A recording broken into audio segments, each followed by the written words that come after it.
India जो है वो तकरीबन उसने 5 महीने के अंदर कोई $1 बिलियन की जो है वो एप्पल जो प्रोडक्ट है, एप्पल फ़ोन जो है ये उसको एक्सपोर्ट किया है। $1 बिलियन इन जस्ट 5 मंथ्स। अब ये इमेजिन कर लें कि कितने बड़े पैमाने पे जो एप्पल है वो अपने ऑपरेशन जो है वो कर रहे हैं। और इंडिया ने जो फ़ोन भेजे हैं वो यूरोप गए हैं, मिडल ईस्ट गए हैं और ये कहा जा रहा है कि 12 महीने में 6-5 महीने में जो $1 बिलियन है और 12 महीनों में ये $2.5 बिलियन तक जाएगा। और जिसको आप ये कह समझ लें कि मार्च जो 2023 है ये उसकी बात कर रहे हैं। अब ज़ाहिर बात है कि ये जो आईफ़ोन 13 जो इंडिया में बनना शुरू हुआ और अभी जो 14 भी वो आ रहा है उसमें भी बात चल रही है कि उन्होंने कहा है कि हम उसको लेके आ रहे हैं वहाँ पे और अब ये कहा जा रहा है कि क्योंकि भारत के अंदर जो आईफ़ोन की जो मैन्युफैक्चरिंग है इसका आगाज़ तो 2017 में हो गया था। अब देखें कि 2017 में कहाँ पे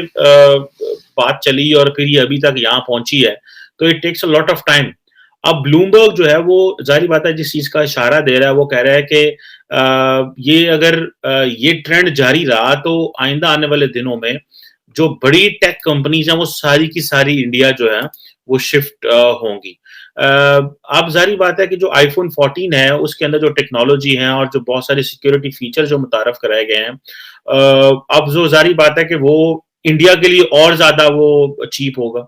क्योंकि वो नेट मैन्युफैक्चरर हैं। अब जब इतनी बड़ी आईटी की कंपनी जो है वो इंडिया में बैठी हुई है और बाकी कंपनीज़ भी इंडिया में आ रही हैं, तो आप इमेजिन करें कि जो टेक इंडस्ट्री है उसकी जो प्रेज़ेंस है, उसका उसकी इकोनॉमी पे इतना असर ये होगा कि एक तो है एक्सपोर्ट होगी, दूसरा उनको ये फ़ायदा होगा कि वहाँ पे जो जो नेट जो यूज़र्स हैं, वो उसको एक बड़े पैमाने पे इस्तेमाल करेंगे, टेक्नोलॉजी सस्ती होगी। तो ये आप इमेजिन कर सकते हैं कि अगर ये यूरोप और मिडल ईस्ट में ये सारी प्रोडक्ट्स जा रही हैं और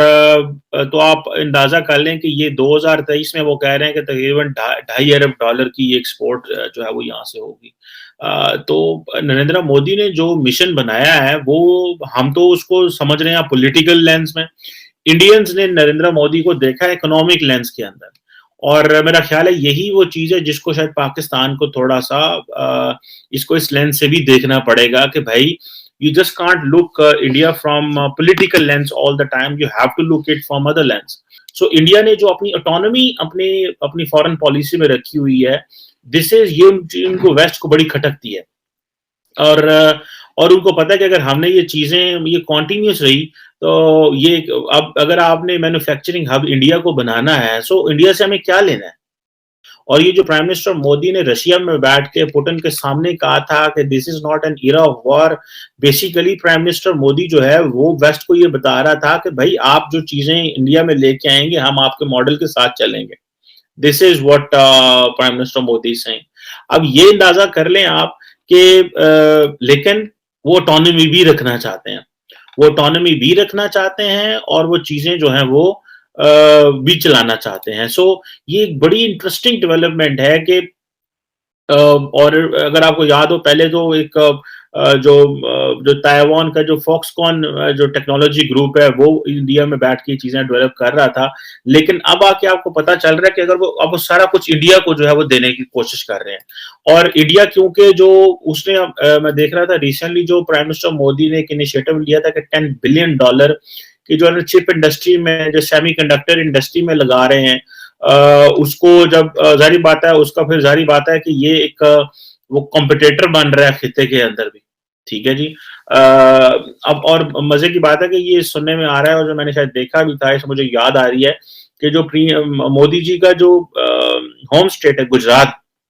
वहाँ चिप्स की तैयारी की जाएगी। रिसेंटली अफगानिस्तान ने पाकिस्तान की करेंसी को अपने कंट्री में बैन कर दिया है। ना सिर्फ पाकिस्तान की करेंसी को बैन किया है बल्कि साथ ही साथ अगर देखें तो यूनाइटेड नेशन की जनरल असेंबली में भी उनके जो रिप्रेजेंटेटिव गए थे उन्होंने जाकर ये बोला कि पाकिस्तान हमारे इंटरनल मैटर्स में इंटरफेयर ना करे। हम चाहे इंडिया के साथ रिलेशन बेहतर करें या जिस कंट्री के साथ मर्जी रिलेशन बेहतर करें पाकिस्तान को इससे कोई कंसर्न नहीं होना चाहिए। देखा जाए तो इंडिया के साथ उनकी ट्रेड भी चल रही है और इंडिया उन्हें एड भी दे रहा है। अगर इवन अफगानिस्तान की असेंबली की बात की जाए वो भी इंडिया ने बनाई, अफगानिस्तान की आर्मी की बात की जाए वो भी इंडिया की तरफ से ट्रेंड होती है। पाकिस्तान के साथ इतने तल्लुकात क्यों ख़राब होते जा रहे हैं? अफ़गानिस्तान ने पाकिस्तान की करेंसी को अपनी कंट्री में बैन कर दिया है। एक तो बैन भी किया है, दूसरे नंबर पे यूनाइटेड नेशन की जनरल असम्बली में जो इजलास था वहाँ पर जाकर उन्होंने बोला कि पाकिस्तान हमारे इंटरनल मामलात में इंटरफेयर ना करे, हम जिसके साथ चाहें रिलेशन बनाएं, जिसके साथ चाहें रिलेशन ख़राब करें, पाकिस्तान का कोई तल्लुक नहीं होना चाहिए। क्या वजह समझते हैं कि हमारे तल्लुकात क्यों ख़राब हो रहे हैं अफ़गानिस्तान के साथ, और अफ़गानिस्तान के तल्लुक दिन ब दिन इंडिया के साथ बहुत मजबूत हो रहे हैं?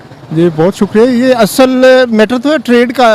जिस पे आप फिलहाल बात कर रहे हैं, लेकिन इसको समझने के लिए ज़रूरी है कि हम इसकी बैकग्राउंड देखें कि मामला जो है उसकी बैकग्राउंड क्या है। तो इस बैकग्राउंड में अगर हम जाएंगे तो सबसे जो बुनियादी बात है वो कबूलियत की है